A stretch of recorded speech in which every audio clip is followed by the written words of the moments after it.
You're listening to JW Raw with Eminem. All right, here we go, and we are live. We are live. Okay, great. Good morning, good afternoon, good evening, or wherever you're at. Welcome to the show. We're very excited today because we have with us in studio a hero. You'll find that out here in a little bit.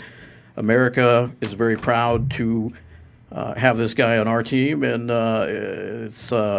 we're very excited to talk to him. I was a little late today, and I apologize for that, but we are right back on track right now. So welcome to the show, Mikal. He is a veteran of the United States Navy. More specifically, he is, I'm humbled by this whole thing. We have a lot of badasses on this show, but today, I think today we kind of went to the next level. He is a former Navy SEAL, and we're going to talk to him a little bit about that. Welcome to the show, Mikal. Oh, it's an honor to be here. Thank you. So, tell us a little bit, what made you decide to serve our country in the first place? I didn't take a conventional route, and I was actually a Glee Club kid when I was a kid, and wasn't into sports, and I got bullied a lot. Got tired of that. Joined the Navy when I was 17, right out of high school. Went into explosive ordnance disposal, which is your bomb squad, and then I went into the SEAL teams when I was 28. Graduated class 224 and served the majority of my time in over on the East Coast at SEAL Team 8, and did 2 tours to Iraq, and did a lot of great stuff with the highest of human potential, and it was and always will be a very high point of my life. So class 224 to those of us that were too much of a pussy to join the military, like myself. I have no clue what that means or what he always downplays himself. What year that was? He's a police officer, 25 years. Talking about a pussy. Right?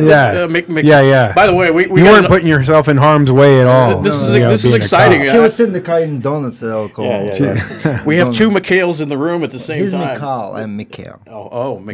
Mikal. Mikal. So let's clarify that. The Russian corrects me like that.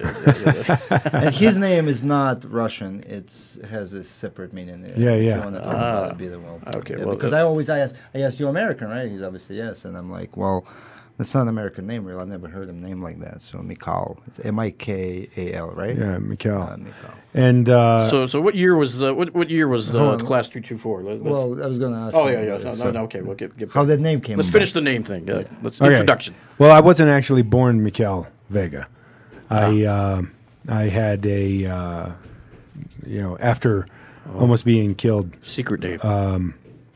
After almost being killed, I changed my name for spiritual reasons. Okay. And the first name is a contraction of my swim buddy's first and last name, Michael Koch. Oh. And it's to honor him. Way cool. And he's the first person in my life that out of service towards, seeing my dreams come true, put his to the side. And I've never seen anybody do that before.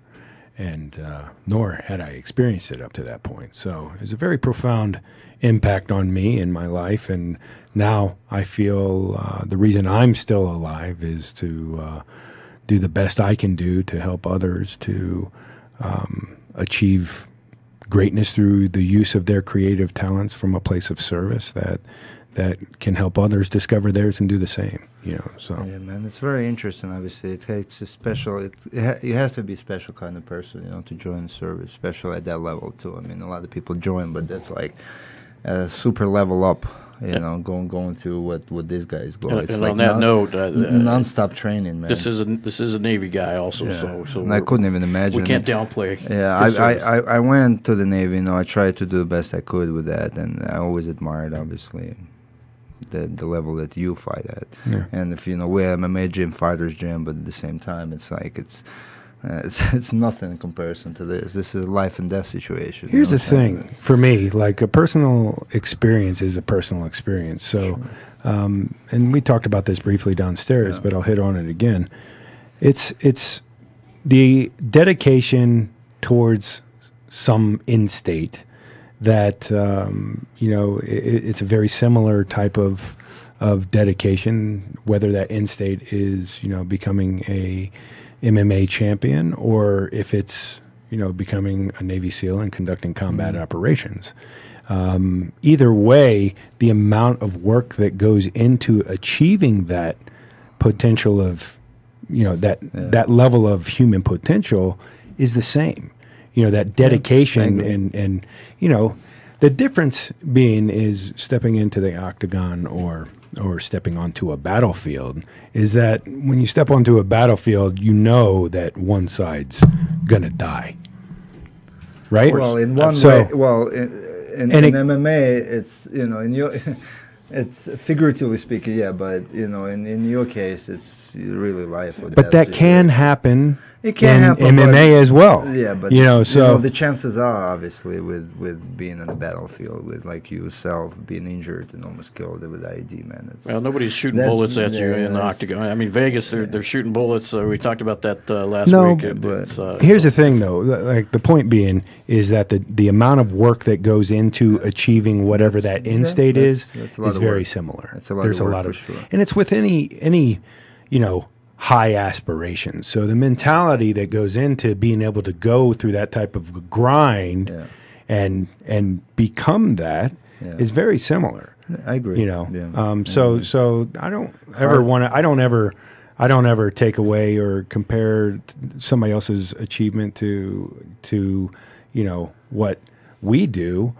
And I think that people that, especially people that serve, I want to just make this clear right now. I don't care what you did in the service. I don't care if you were feeding somebody. I don't care if you were doing the laundry, fixing the aircraft, ordering the food, There's many jobs getting the bullets, making sure the vehicles work so that when we do get on those things, that they work properly and that we're not going to get stuck getting shot up. 100%. Every bit of that is incredibly important, and we can't do what we do on the tip of the spear if that spear is not being thrown by the rest of the team. Cooking the meals or folding the parachutes or everyone has their role. Exactly. Everybody's got their part. So anybody that's like, I served, but it didn't.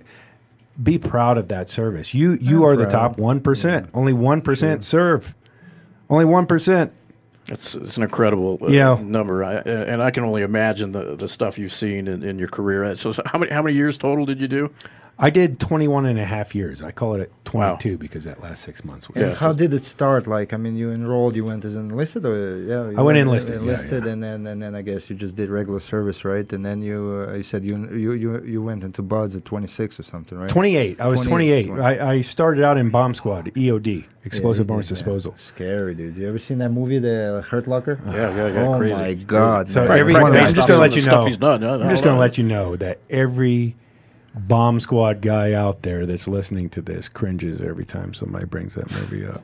Why? Because it's not true. while it was a very entertaining film, it was entertaining. It was lauded as the most accurate depiction of Iraq ever, and it's like, well, she won some awards for making that movie. Well, the movie itself is great. I mean, it's very entertaining and everything like that, but it should not be considered an accurate portrayal of what that community is about and how they operate. To bring it up, why he's making actual opinion about the movie, because Mikal also is in the movie industry. Yes, there you go. That's why it's coming out like this. That he actually can judge and be a critic of a specific movie.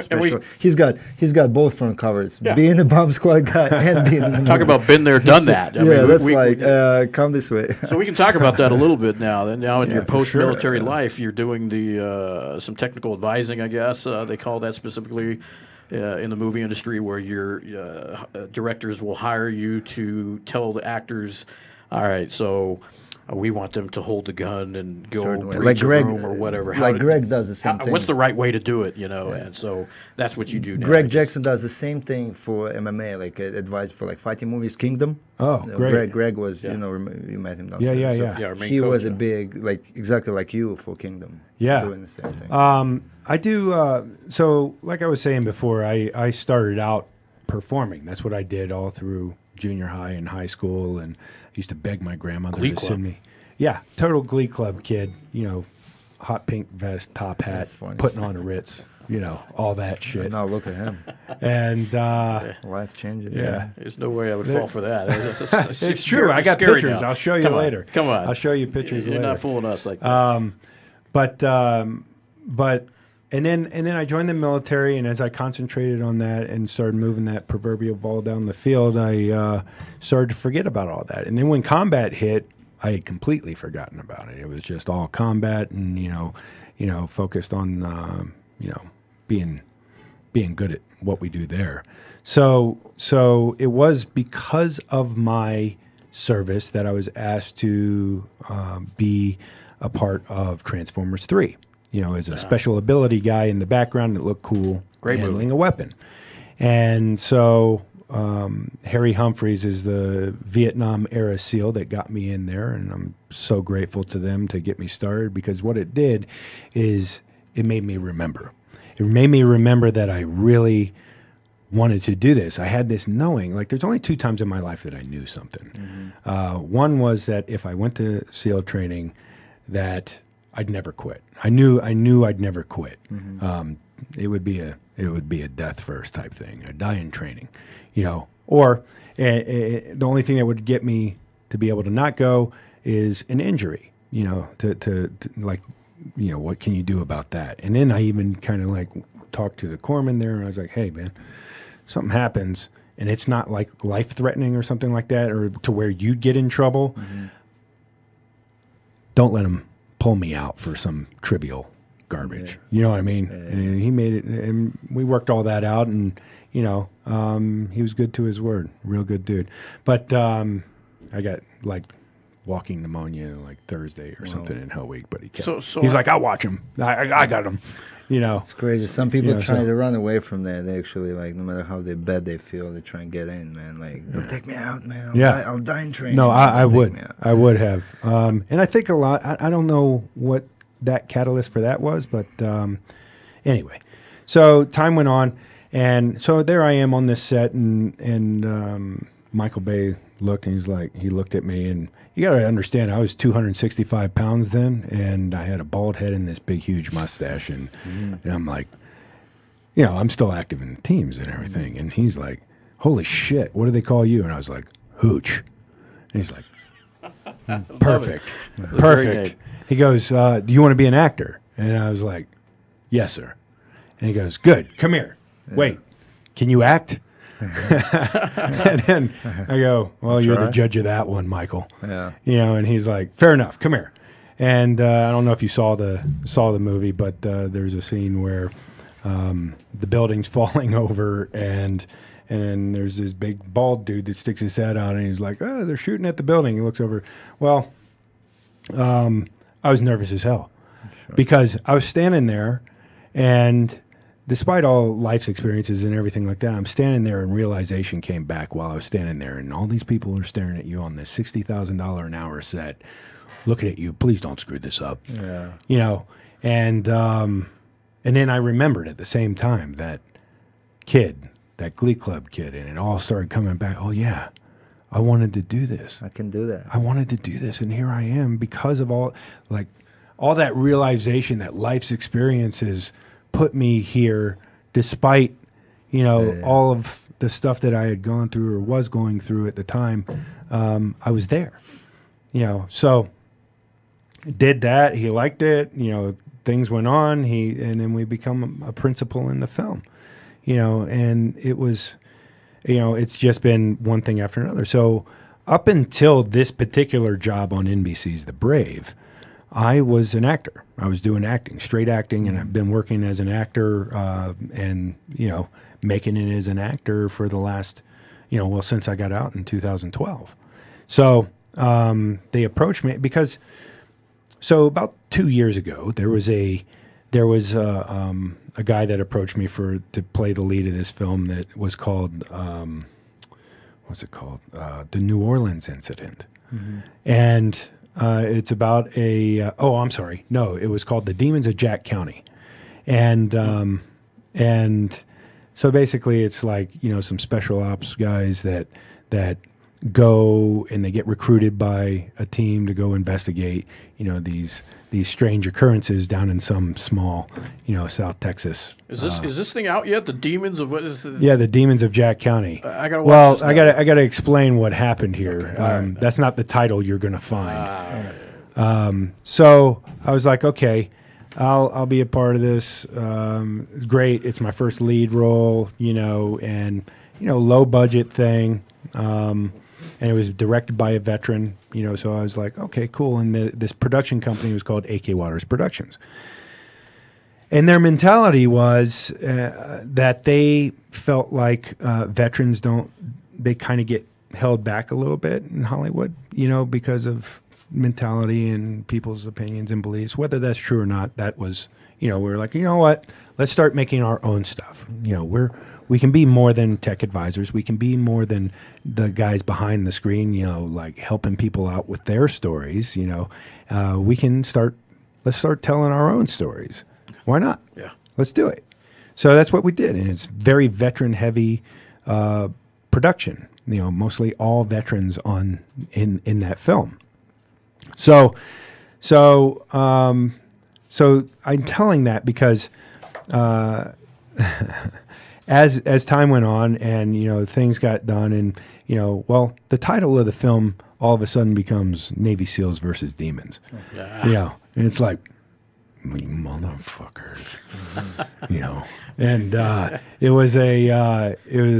it was one of my stipulations. Hey, I'm not going to be a part of this thing if it's, seal this, seal that, or whatever. I just want it to be, this creative thing. So what they agreed to do is to give 30% of the profits of that film to a nonprofit organization that benefits the community, which was, I was like, okay, we're cool. We can do that. I can work with that. We can work with that. So as that relationship was developed, they asked me, did I want to take over and become the president of this production company? And so that was about 3 years ago. And so I did, and we've been making stuff, and there's a lot of stuff coming out. You can check it out on IMDb and everything like that. But it's like what we've coined the phrase militainment. So it's like real military guys conducting actual tactical operations in a fictitious and supernatural. We have a good friend of ours, Sean Bryan. He's a crazy Marine, and Purple Heart too. Purple Heart, yeah. He was in a show just last year with Keith Jardine and a bunch. It was the same type. I can't remember what it's called now, but there.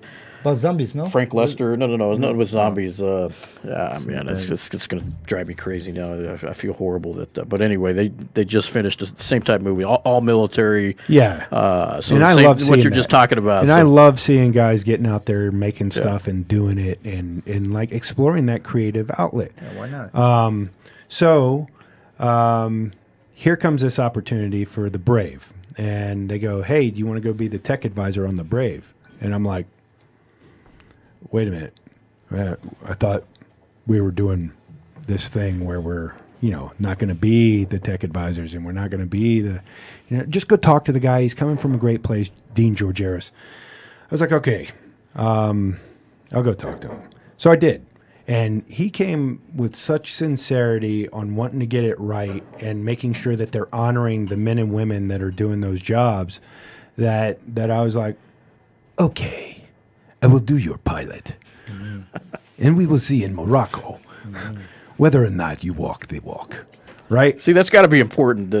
I mean, a guy in your position, you want it done right. You want, and these Hollywood guys, they say, no, you got to hold the gun like this. It looks cooler, and you're telling them that's not the way the military and police do it. You got to guide them the right way. It's the same thing. Like when you watch this cheesy Chinese, action, like martial arts movies. When like.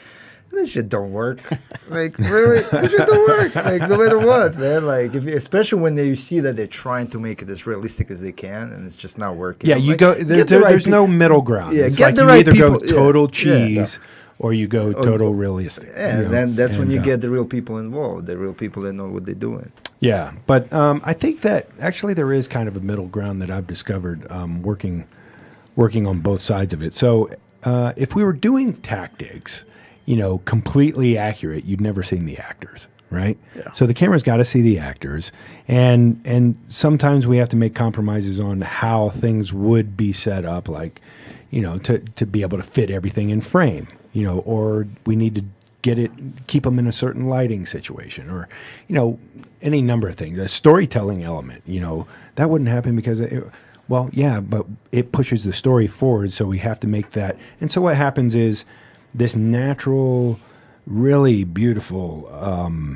collaborative thing has happened, and it's been a tremendous experience for me because they've incorporated me at like the highest levels of creating this show. It's like they've let me block out scenes. They've let me, you know, they let me pick what they're wearing, you know, have very strong input on what they're wearing.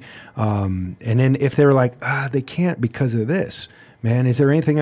And so what we do is we find this middle ground and we figure it out together. And sometimes it's this blend of Hollywood and military that has really been an enlightening experience for me on what things could and should be, So because it is working very well. So that was pretty much natural occurrence. It's not like you studied filmmaking or anything like this. You just jumped in there and they just started building you up and helping you understand the film industry. Is that how it worked out? And you just started adding your input and kind of like was mutual. The best class, I mean, as an actor, whatever it is you aspire to do, but the best actual class is going to be on set. Hands you on. know, seeing how it's happening. You know, I've had, you know, lifelong directors. John Terleski has been incredible at like, you know, taking the time and like when I have a question, like, hey, what do you know? You know, there's what's this all about, or what's this? And he explains it and how it applies. And there's a lot of things that are very parallel to life in the military. You know, there's departments, there's, you know, different responsibilities of those department heads, and there's a chain of command, you know, everything. So that's you could transfer that over pretty well in that corporate structure to assimilate and apply your talents, you know, wherever they may be, coming from the military. For me, I had the experience of being a leading chief petty officer in a SEAL platoon, and they're running, like directing. I just directed two short films as a part of the Art of Visual Storytelling subsidiary program of USC. So those really opened my eyes. It was like, oh my gosh, when I stepped into that director's seat and got to do that, it was like I felt alive again.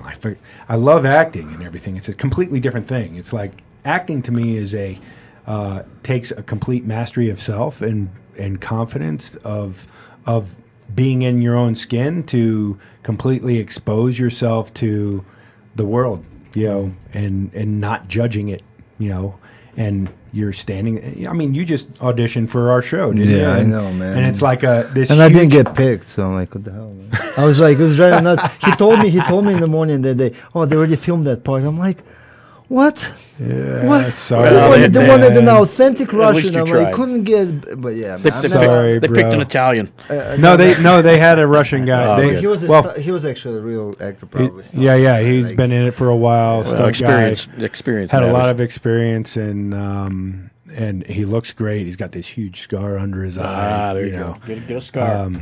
So Get a scar. You'll fit in next time. he's great. Probably got But it on purpose. you know, to we get got you in movie mind. parts. Don't ever give up. Like anybody out there listening to this, if you have a dream of being a UFC superstar or a star in general, don't give up, because it's all possible. I mean, it's going to take tons of work.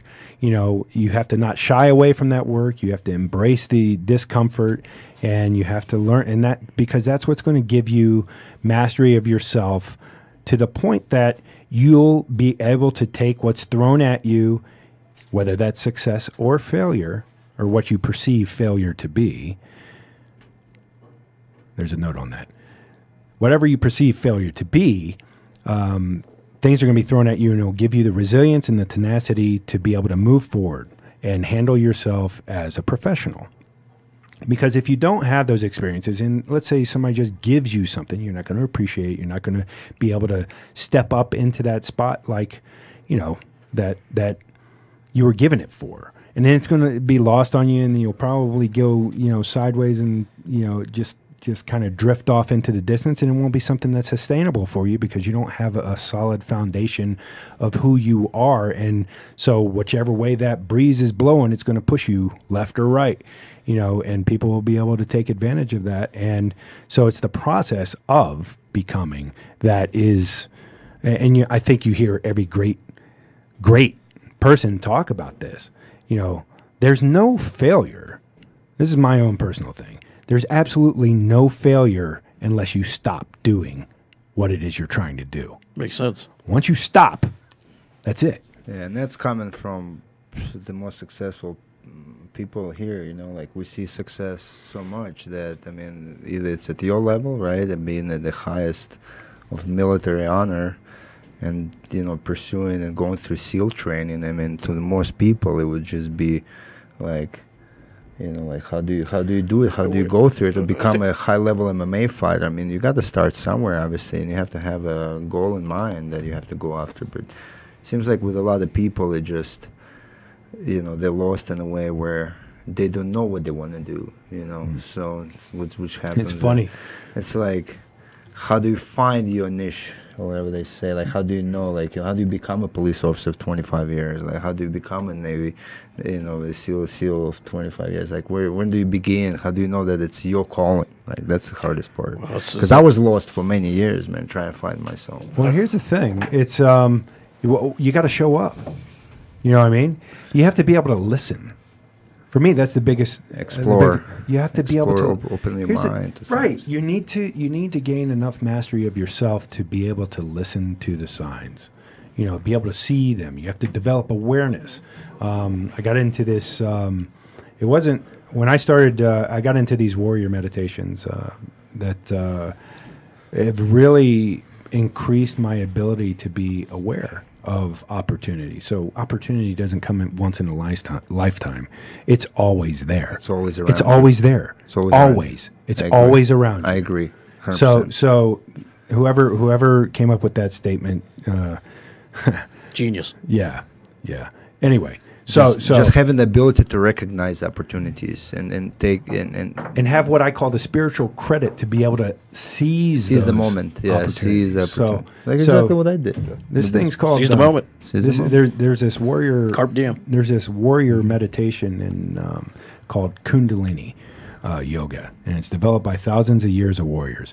And I experienced that and started to integrate that into what I've been doing over the last 6 years, and it's been, or not even 6, man. Last 5, 6. What is that? They're punching something downstairs. Pads. How crazy! That's cool. the first time I'm hearing it. Actually, there must be John downstairs, man. There's got to be somebody with some heavy freaking firepower. They got some lead fists. Yeah, if you guys hear it, it's actually coming down from downstairs from the cage. It's probably with rattling the walls. Yeah, probably with Coach Wink. Oh no, somebody probably punching the bag, or no, what do you think? It's the big bags. Yeah, someone's there's got to be leg kicks. Because I hear the chain even. It's okay. It's rocking. It's kind of cool. So it's got to be leg kicks. Yeah. It's got to be leg kicks. It's too powerful. It's loud. Yeah, but we've talked about. We tried to make this as soundproof as possible, but obviously we're trying to run a professional operation here. It's kind of cool though. There's some sounds that just we can't absorb them. They're just live too loud. from the MMA gym. Yeah, so now you guys know actually here on site. We're actually in the building. We're not somewhere like remote location in the woods. Yeah. But getting back to the things aren't given to you. The whole military thing. It wasn't given to you. You earned every bit of that job. And I believe that's why good things happen to you, man. Exactly. You got to do what you actually inspired to do when you're younger. Before, when you were saying you were getting bullied and stuff like that, you proved your worth on a different level, on a different scale, and then you were rewarded for that. That's how I see it. I think you're rewarded if you overcome it. I think you're rewarded. I think you create the reward through the process. And what I mean by that, through Navy SEALs, but I didn't. up until I was about 36, my life was full of extreme pain and abuse and these types of things.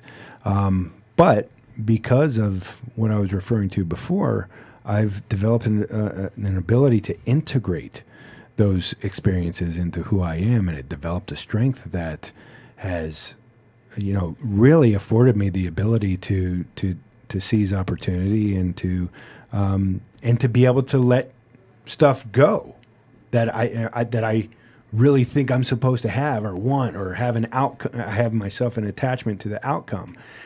This show, The Brave, is a perfect example of that, because I was like, I don't want to be a tech advisor, man. I want to direct. I want to act. I want to do these things. And I was like, no, I don't want to do this show. And it's like, but because I did accept the show and became the tech advisor, I got to go down there and just by doing my job, what I perceived my job to be, train the cast, make sure they look good. That opened up doorways to other stuff that I could not see on the radar. That's exactly what I was going to say. That's exactly what I was going to say. And so you got to take those things. I keep telling him the same thing. He wants to, he's a film guy. He likes filming. He likes doing things like that. And I tell him, take small projects too, man, that will lead to it. Yes. That will lead to it. You don't, maybe certain things, you start maybe work on the sound. Sound, you be a sound guy for this part, then you be something else. And you get to know certain people, right? You get to move in that direction that you try and pursue, and the other doors open up. That's a great story. That's why I was late this morning, because I was doing sound for a buddy of mine out in Belen, about an hour north or south of us here, and I told him, hey man, guys, I gotta hurry, man. I got this podcast I got to do, and I tell you, I'm not used to getting up at 4 o'clock in the morning anymore. Those days are over, and we had to be out there. They're not. Oh, man, it was crazy. That's why I downed a couple Red Bulls to keep me up, and the effects of Red Bulls is you gotta piss like crazy after those things. So I get in I finally get in the truck, and I'm going 100 miles an hour, and I gotta pee, and I'm like, oh, crap, what the hell am I gonna do? I'm looking on the floorboard. What the hell am I got a Big Mac carton and a couple bottles of water like that are empty. And I said, well, it's not going to fit in this bottle here. So usually I got those big wide mouth Voss bottles, but that wasn't going to work. So I'm like, what the crap am I going to? I'm chewing a freaking bottle to make a little wider bottle, and it was a horrible experience. I'm just holding it. So I'm like, I finally get here, and that's why I'm late. So I apologize for being late. Because you pissed yourself? But it's a great story. I held it. I was waiting for some interesting end. I was interested. I was trying to help you out with the punchline. And then I had to go to the store and get some new pants, and I was already wet, so I had to get my pants completely wet so you couldn't see the stain. So we'll never know what actually happened. But anyway, so there's a fun little project this morning. But that's why I'm late. So sorry about that. But it's not quite as He's got some of the most dangerous expensive equipment in the film industry, probably. Man, I spent so much money on that market. Yeah, I love that stuff. I'm like, take all that. It's like sometimes a hobby will turn also into maybe a professional endeavor. You know how I see it. Well, here's my thing. Here's whatever it is you're trying to do, whatever it is you want to do. Why is it you want to do that? What is it that's driving you towards that? Why do you have that desire? Makes you feel good. And this is my experience, I'm sure there's lots of experiences out there, but I think that when you gain the perspective of that experience, that when you look back at other champions and other successful people, they are beaming out the same type of energy. And that is coming from a place of service towards others. If you are sincerely coming from a place of service, like I want to get this done so I can do this for other people, or I'm doing this, like acting or creating, or because I'm serving something much larger than myself. For me, I get to use it. This show for me isn't just a TV show.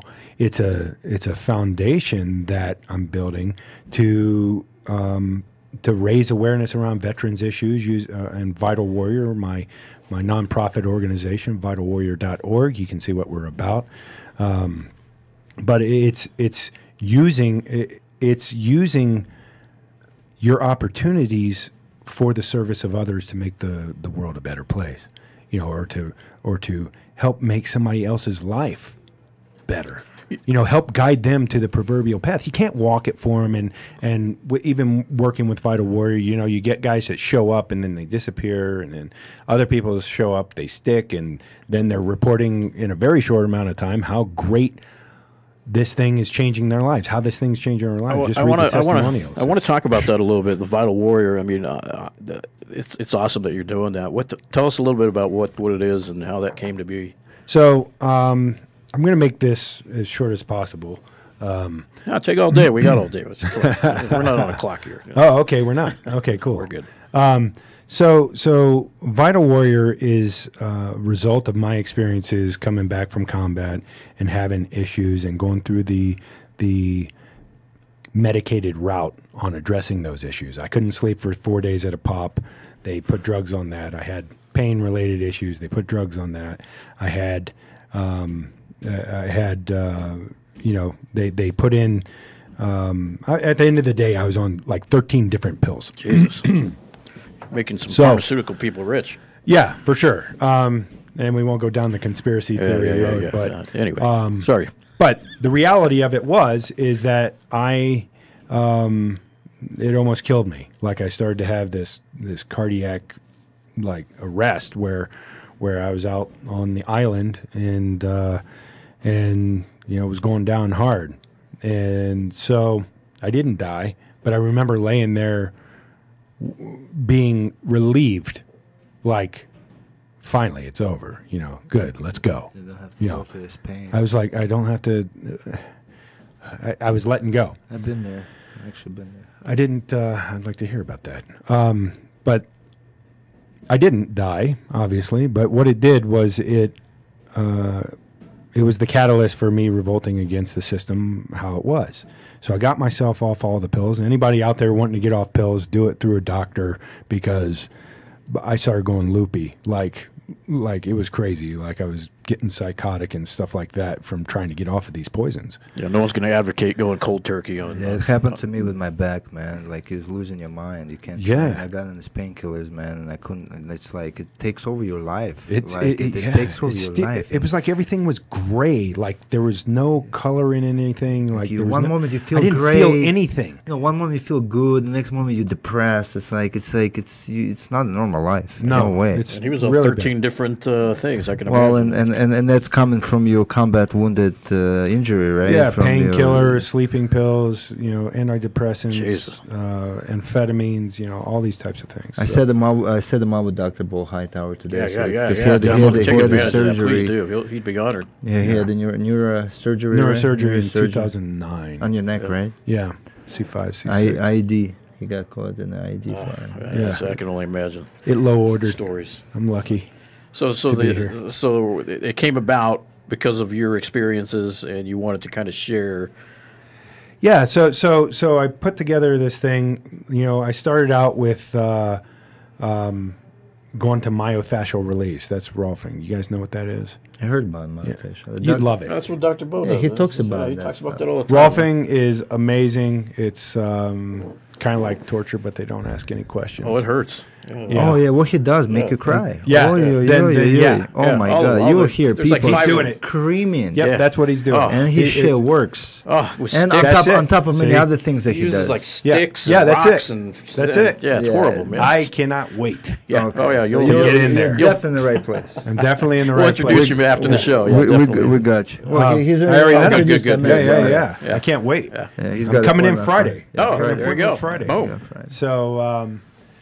So that was the core of it. And then from that, I discovered acupuncture. I started doing that. And then I found out about meditation and yoga and started doing that. And then I found out about this thing called Kundalini, which is a creative force that you cultivate, and it resides at the base of the spine. And through these exercises, we can, make that rise and unlock the chakras. And and I'm like, that sounds pretty interesting, Chakra. And I just like the word chakra. well, when I showed up when I showed up, it was like these intense meditations, like where you're holding these postures, where you're shaking like a dog shit in a peach pit, you know, and you're like, I can see it.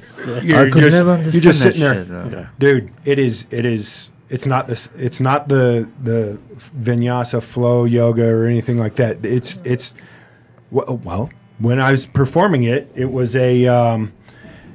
I realized that a lot of our military physical training exercises come from that, you know, and I was like, wow. So I started doing it, and I had these profound experiences to where I kept showing up, you know, and it was like really challenging. Well, if it's You know, working. you're doing these super long breath holds while you're like holding these positions, and I was like, I'm digging how much this sucks.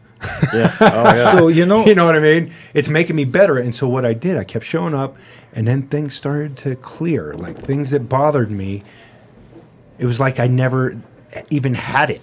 Like it was like I never even had a problem. You know, like if I like responded a certain way to, and I didn't want to respond that way. Shoot, I shouldn't have responded that way. I wish I didn't respond that way. I wish I could stop responding that way. Then all of a sudden it's gone. Like I never had that problem.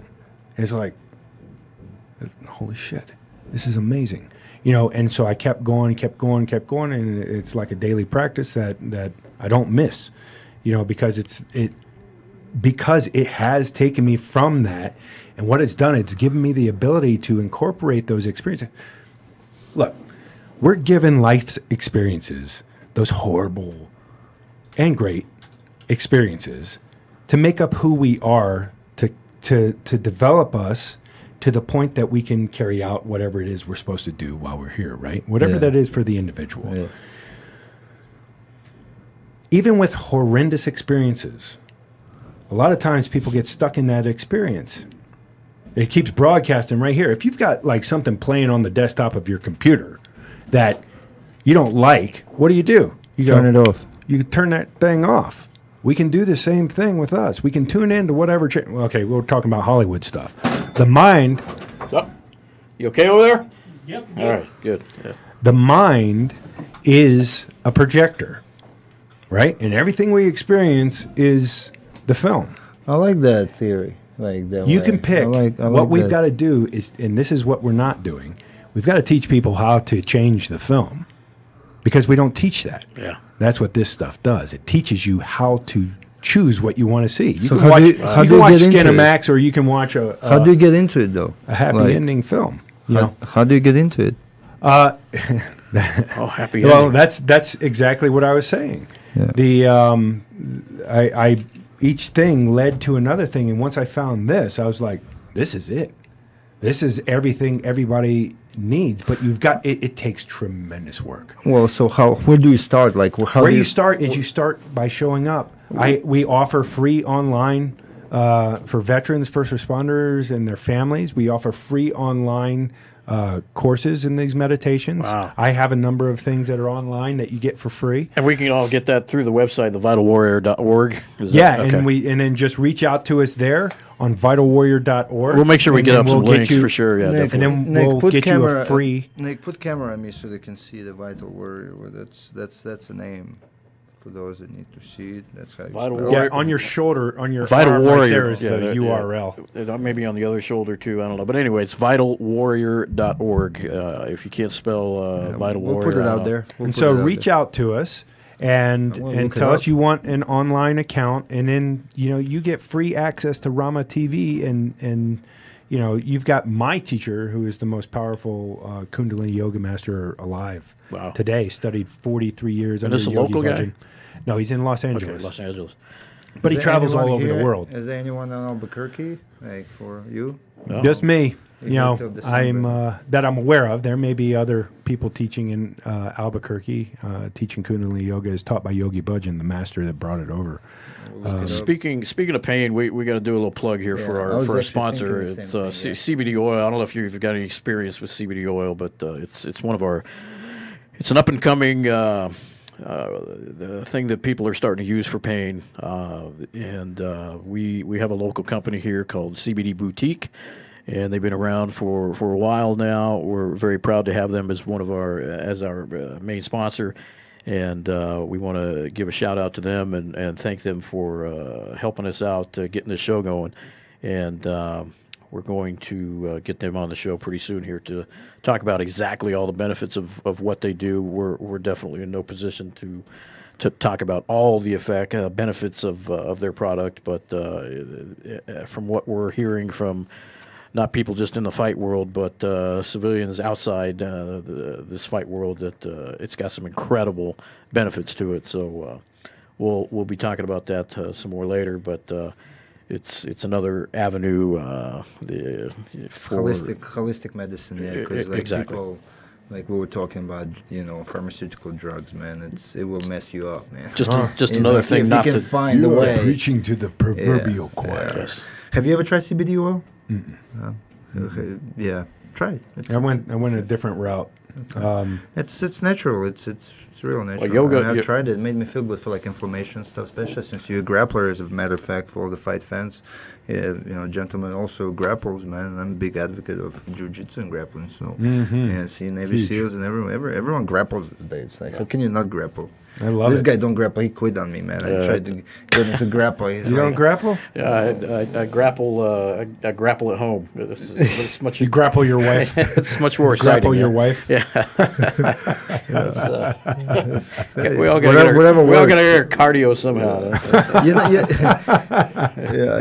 That's one I wanted to ask you, because I was asking you, just came up in my head downstairs. There's many different SEAL teams around the country, right? Are there any specific, and you said there's like 14, right? So I'm not there's sure something like exactly. this. I remember I must have heard number 16 or something, but they're like East Coast, West Coast, right? It's a secret. You can't know. Well, but is it like, in briefly, you don't have to get into details. So what is any like specific SEAL team has a specific duty or like specific direction that they go to, or you all pretty much train the same? No, and everybody you just- trains the same. It used to be kind of like that.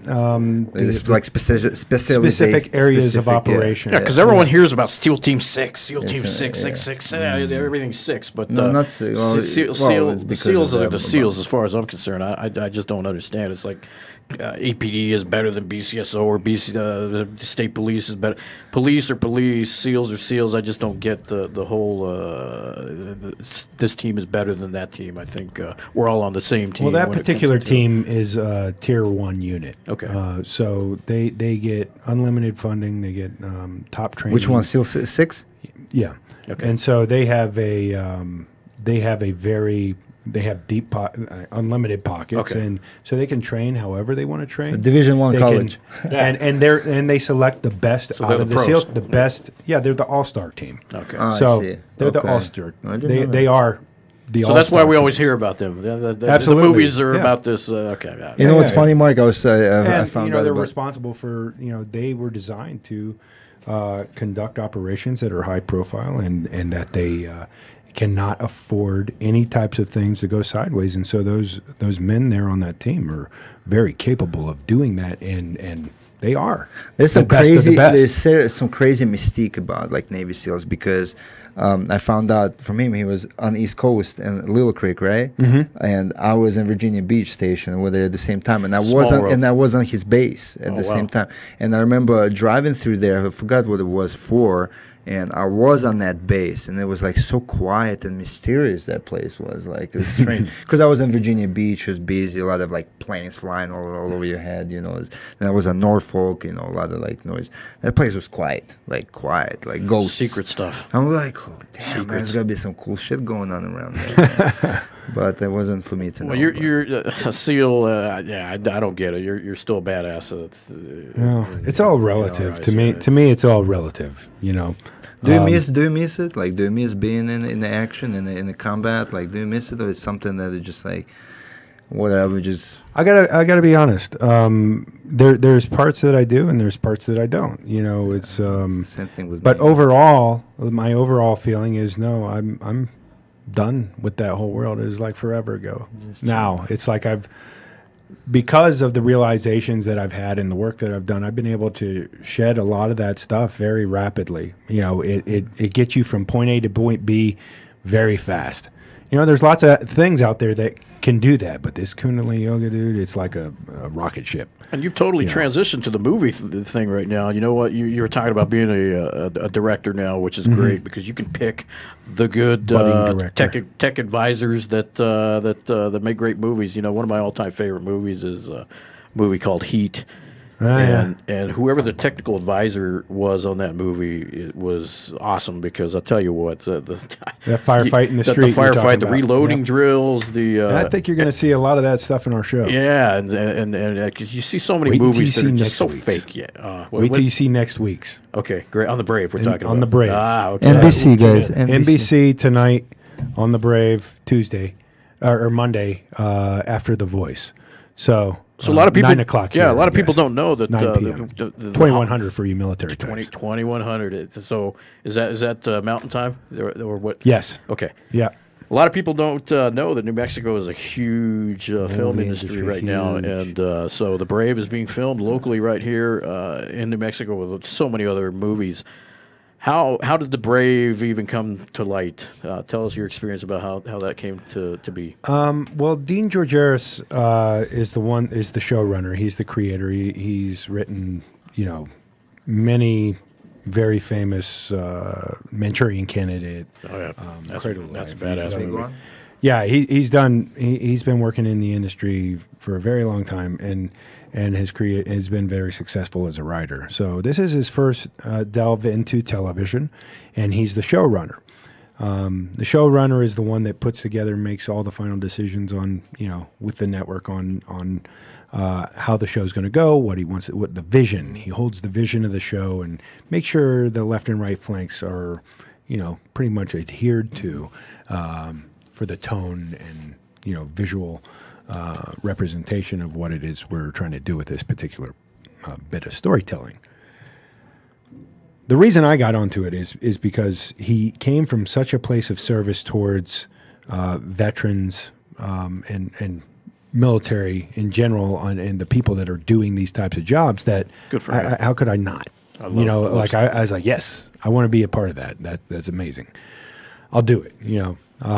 Then I got to meet the cast, and they were Mike Vogel, the lead of the show, is he's an avid gun owner and has been using weapons his entire life. He lives in Tennessee, hunts.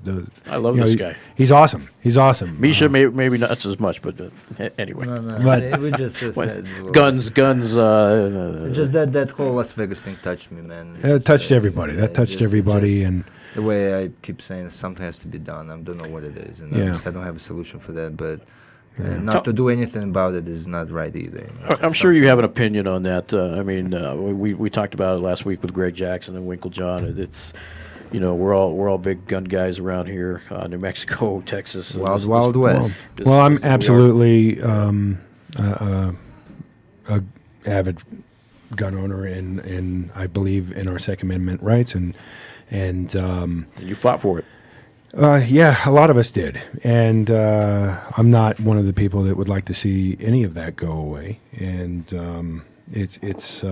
but at the same time, we do have a responsibility. The gun owners have a responsibility, and the people selling the weapons have a responsibility to make sure that those aren't getting in the wrong hands. 100%. And that's what I think we need to address. I don't think that infringing upon our Second Amendment rights is in any way an answer to that. I think that's like a knee-jerk reaction to events that have transpired over the last few years, and particularly, I think that that both sides of that argument need to calm down, have a discussion, an adult discussion, without letting emotions fly and without name calling and stuff. All these types of things that really make me shut off my TV, and I can't even come up to mutual. Be adults and say, okay, let's figure out what we can do. How do we solve this problem without giving up our rights and making it, more of a responsibility to allow people to own whatever weapons that are legal, and keep them out of the hands of the people that are perpetrating these mass shootings. And you're absolutely right. The day after a Virginia happens, or Columbine, or the Colorado thing, or of course Vegas is not the time to be talking about this that quick, because there's just the emotions are too high, and everybody has their opinions, and we talked about this last week a lot. You know, there's 300 million people in the United States, and there's 300 million different opinions about the whole thing. So, but nobody's saying nothing needs to be done, but something needs to be done. But to try and just talk about it 2 days later, saying we're going to solve everything is impossible. I mean, it's just no. It's going to be a time. It's going to be a time-consuming process, but something absolutely does need to be addressed. I really don't agree with it though, because I mean, when do you talk? It's like people say like, well, it shouldn't be the time. Like if a plane crashes, right? What do you talk about? You talk about the freaking safety of a plane right away. You don't like, oh, okay, we'll talk about it later. You know, 300 people got shot up, 60 died. How can you not be talking about it? You're gonna be. Yeah, you got to talk about it. You go. The conversations definitely need to be had. It's gonna, and it happens every freaking month. So like, but they have to be had in a manner. Like, here's the thing. I mean, and I think everybody out there will agree. The conversations right now that are being had aren't conversations for the most part. They're arguing matches. That's my point. But the thing is, it's after every issue though. That's what the problem is. They'll argue till the next one, just until the next one happens, and then then it's gonna go up again, and they're gonna argue more, and then it's gonna slow down till the next one happens, and it's gonna be like in waves for the rest of our lives. Is that what it is? Is that what we expect? And hope it's not our family or us, involved in it. So I don't know. It just touches subject. I mean, let's change it up. It's depressing, to be honest with you, because people are dying left and right, and we know we can't do shit about it. Think about it. That's the thing. We just keep agreeing to disagree. The only thing we can do is scream about it, right? Yeah. You're. You know what? Let me ask him. You're a big MMA fan, right? Since you came here, and I saw you like smiling like crazy downstairs. I couldn't help it, man. It's just like I was like, let's play. I want to play. Yeah, and I took him around, gave him a tour, and showed him the dorms, and it reminded him of Germany when he was working in Germany station. It was kind of placed in the same type of kind of environment with dorms and everything. Like when you get those deja vu moments. Barracks. Yeah, the deja vu moments, like, oh shit, it looks just like so. But besides that, so what do you think of this place? Like, what do you think of this gym? Like, this place is your honest amazing. opinion, not because we are who we are. Just to be honest, you've been around the block, so I haven't been one to pull punches when I. You boxed for Navy. I boxed for the Navy for a little bit, but I think that one of my biggest things with the training area is when I train, I'm not into the whole ego thing, and I've encountered that a lot. Going to other gyms and stuff like that, and it's something that is a big turnoff to me. It's how people get hurt. That's how you can stifle your progression. Is ego. Ego is the killer of all things. Leave your ego at the door. So when I came here, I didn't know what to expect. I knew that there was a hardcore MMA gym. Yeah, hardcore MMA gym that I was like, okay, let's see how this goes. And what I saw was nothing but people greeting me with smiles. And the training that was being conducted was intense, but it didn't seem like there was any stink on it. It was like very, it seemed very much in service to what each individual was trying to accomplish. Then I learned about how you take people in from all around the world, and that you're housing them here, and that you're like, it's more like of a family type thing. And then that's when I was like, oh my gosh, this is like, this is how, overseas in Germany, we had the white walls, everything like you got here, and then the messy kitchen, and getting mad about the dude. I told him 15 times not to do that. God, the guy, I called him downstairs. He went to clean it up. I have a guy that helps me out. He's like, I'm so sorry to be shit. I'm like, bro, man, like it can't have it happen. I have a Navy SEAL. I'm showing people around, man. I have like this. We don't live like this. I promise. That was a very rare incident. But no, it was great. I loved it because it was so it's like real. Ours. Real. We got younger guys that are like, real. Dude, get in here and clean your shit. It's life. It's real. It's how it is when people live together and stuff like that. I think we need you to come in here and start yelling at them like you're being the guy. The drill sergeant for you, like a real freaking fucking. What the fuck's the matter with you maggots? Just start yelling at them. Yeah, just get crazy. That'd be funny. But yeah, it's I absolutely loved it. That's why you saw the smile. Is like I just all I wanted to do was like start playing, you know, and it's a playground. Yeah, I call like this place. I call this place as a Disneyland for fighters because all these guys come here and just like, well, I want to be part of this. Yeah, yeah, and that's, I think it's a good. That's life pretty to much how live. I was. Like, you know, we didn't have a good weekend this weekend with fights and stuff. We had one decision, and we contended for UFC title against one of the greatest fighters to ever live, like Mighty Mouse. You know. Yeah, we had 3 fights. We had 3 fighters from our We did team. okay, you know. So you saw Landon, you met downstairs. Yeah. Fight of the night. It was a draw, you know, Landon. which draws don't happen often in MMA. Right. Should tell you something, right? So and as I told guys, you know, man, the MMA game is a roller coaster. You know, you win, you lose, you win, you lose, you win, you lose, you win, you lose. You know, it's just, but we consistently produce the top talent in the game. You know, that's how I see it, and it's. You know, it's not every day you're gonna have become a UFC champion or not, this and that. But it's an honorable trade. It's an honorable trade. It's an honorable life. It takes you away from street, from doing bad things. And I actually read an article yesterday that I wanted to leave a comment on it, but I didn't. It said how to weed out bad people from martial arts, and if you're an abuser or this and that. And I'm thinking like, yeah, but and people and an article was saying. It was one of those jiu-jitsu websites, and it was saying like, well, check the person's background, check the person this, and I'm like, shit, man, it would be empty here if I had to check everyone's fucking background. Because to think about it, it's like, this sport changed a lot of people when it came around there, mixed martial arts and jiu-jitsu in general, this and that. Yes, there's going to be always bad apples and things like that, but for the most part, when you become part of the environment, part of this movement, you know what I'm saying, it changes you. You start having the goals, like you want to learn more and more and more, because there's always someone better than you. Like, you're on the mat, like you train jiu-jitsu, no matter how tough you are, no matter how strong you are. That's why it teaches you humbleness, like, because you never know who you're standing across from. You know, we have guys here, I'll introduce you, like Rafael Barata Freitas, like Brazilian. He's like very tiny, very small, man. He'll twist you into a pretzel, man. You'll be like, holy shit, man. You know, that type of guys come through, you know, and you're like, well, and a lot of these guys had troubled past, and it's like not giving them a second chance, you know, to try to prove that, you know, they still have it in them, and try to get better and you know, try to fix themselves and believe it's wrong. You have to give them a chance. They have to have a chance. Otherwise, where they go? They go on the street to do the same shit that they were doing, get in trouble and continue getting in trouble and making. That's why I think martial arts and jiu-jitsu and MMA is an honorable, good trade. I couldn't agree more, and especially the way you're constructing it here. You know, you even have people that you sponsor that can't pay, but you put them to work.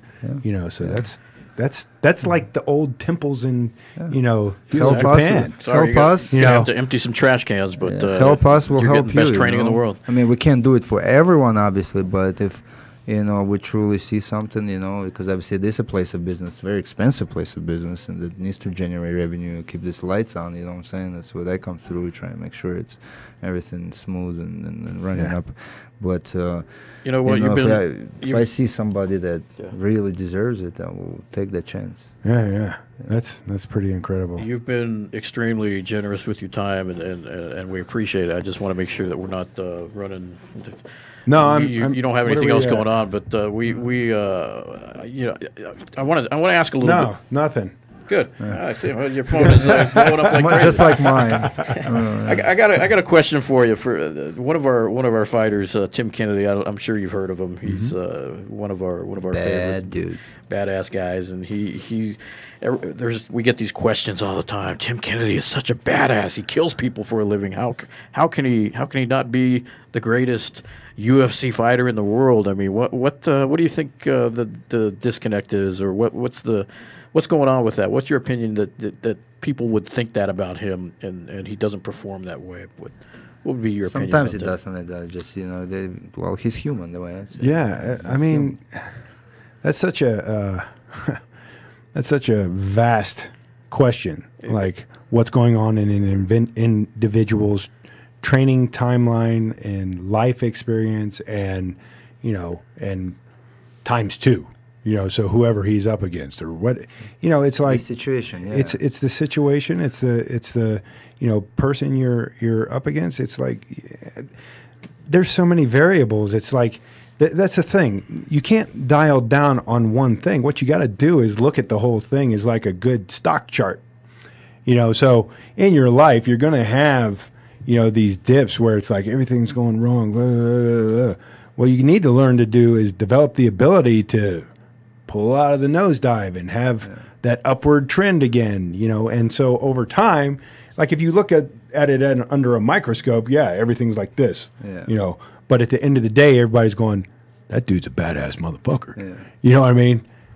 It's like, what are you going for? So they judge based on that. What are you going? It's up to and again, it's the individual as well. What's his experience? What's his life's experience? What else is he doing? Let's look at that. As a matter of fact, like, it's a good point too, because most people don't see what happens behind. They only see under that spotlight that one time, because they don't know what's leading up to it. Remember that Tim Kennedy, his last fight, right?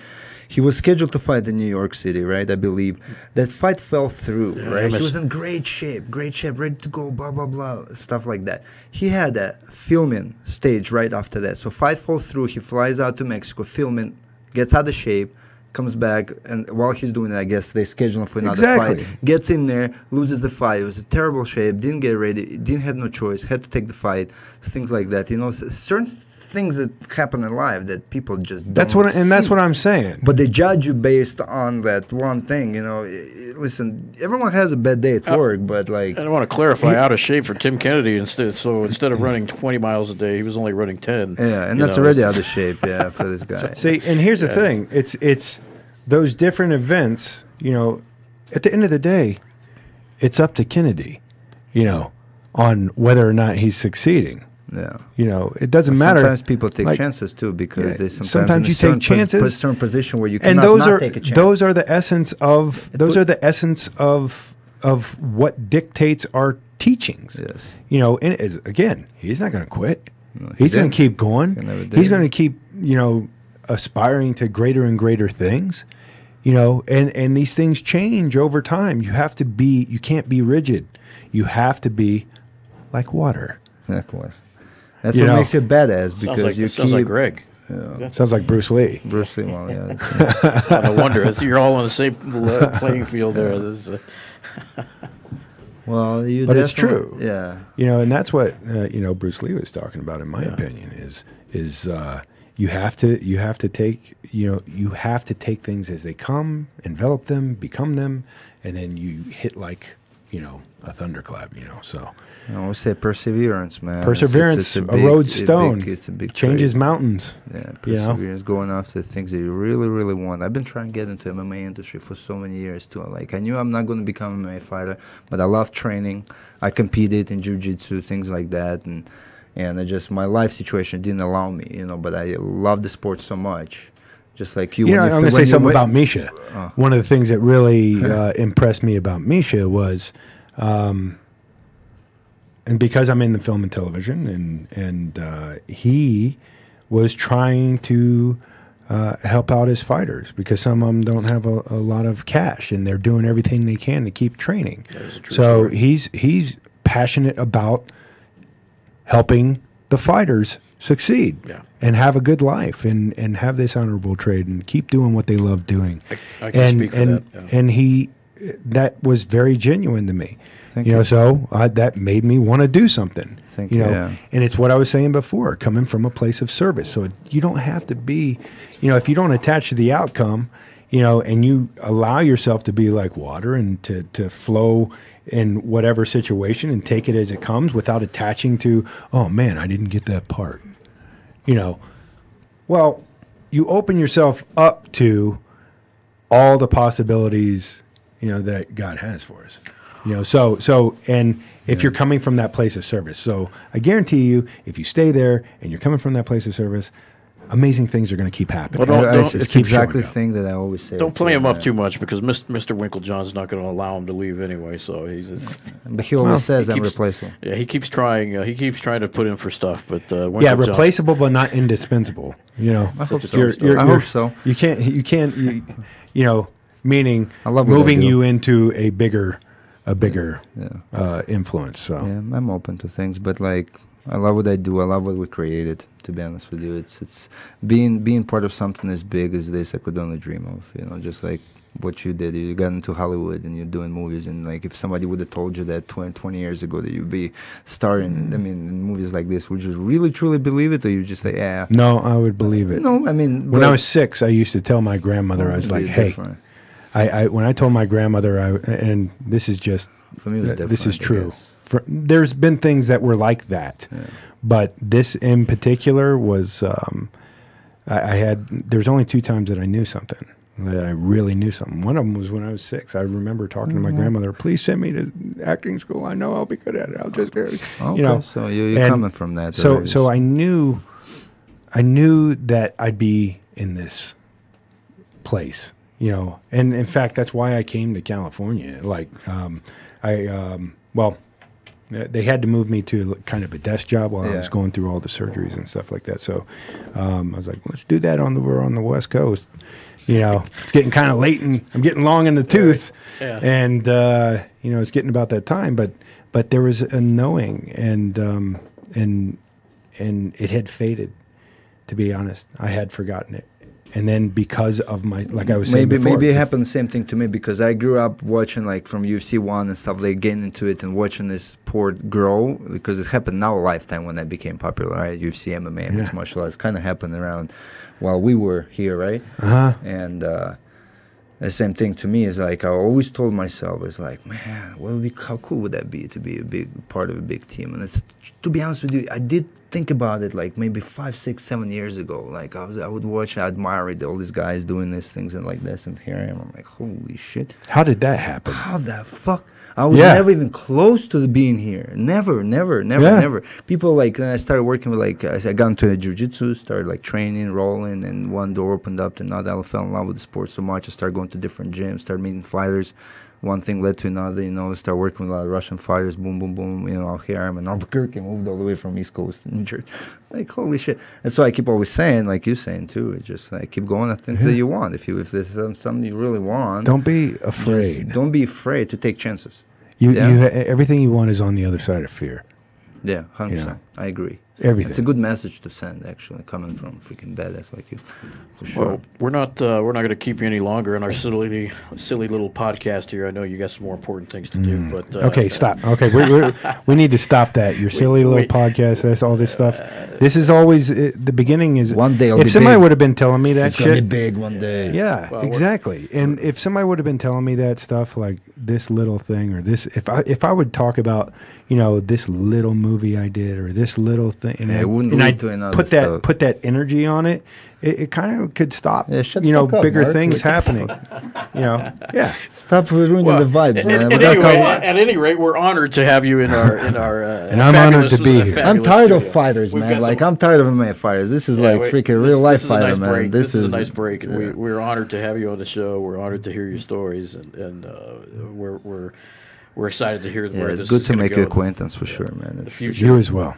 Future projects that you got, keep us aware of it so we can. For sure, just hit me up on a lot of stuff. Is the way I do all that stuff is on media. Yeah, all the social media. We'd love to have you on the stuff show at again Mikal someday Vega. down the road if you're interested. Any friends you want to do with? We can do 2 people at a time. Yeah, I might bring Mike in. Yeah, we can do it again. And then if you have any actors that are looking like up and comers or whatever, that's why we try and create this platform so it gives an opportunity to up and comers. Doesn't have to so be you're coming from a place of service. From anywhere. Just trying to make a better place for everyone, man. Just to keep going in the right direction, And I believe with today's day, with social media and exposure in any type of media, it's publicity is very important, especially for guys that try and get into the industry. Because you're in the entertainment industry. This is the entertainment industry. Military is military. Yeah. So it's everything kind of ties together at one point. It absolutely but everything ties together. And then it opens up so many exciting opportunities for anyone. That's why I tell all these guys, no matter how up and coming you are, and like I told you, I always follow this casting agents and stuff like this. Always post things out there. Like, hey guys, go audition, go try the things. You need cash, you need money, things like you never know. Maybe you'll be next day Jason Statham or freaking. You never know. You never know, man. You make some cash now. Like Keith Jardine making movies all the time. It seemed like in every freaking movie, man. He was a former UFC fighter. Brother, Tate Fletcher, man, in every freaking movie. We talked about it, it's like you never know when you get noticed or picked up and things like that. But if you just sit on your like chair and just like, man, my life sucks. Anything, you ain't going to get nowhere. Why does my life suck? Like if you don't take chances, you know, like you say, you don't believe in failure.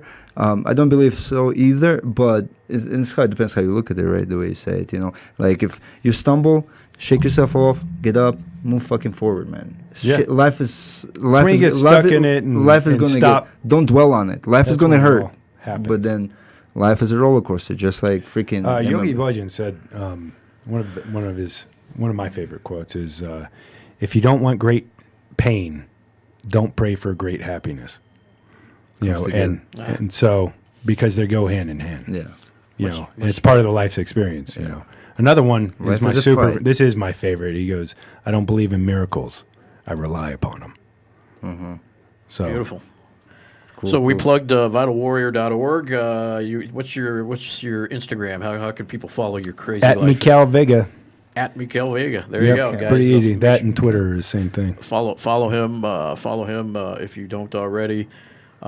He's probably got some great stuff going on there that you can follow his. Mostly Brave centric these days. If you want to see what's going on behind the scenes, then tune in NBC. Make sure you guys watch that stuff. Me personally, I just want to wish you also like hopefully opens up so many cool opportunities because it's like I said, no matter how like if it's small budget movie or anything, like I went through his IMDb and there's a lot of credits on there, like a lot of like you said B movies. Yeah. Fuck, I'm gonna watch all of them because now I know because now it's fun actually to watch because you know somebody. You know, Demons versus Seals. So, like for example, who doesn't want to watch that? You know what I'm saying? Like, people like everyone looking for this 5-star rated movies. I don't care, man. I'll watch it, man. And I enjoy it because now I know the person. So yeah, and then that hopefully opens up like big opportunities for it because Brave is a big show.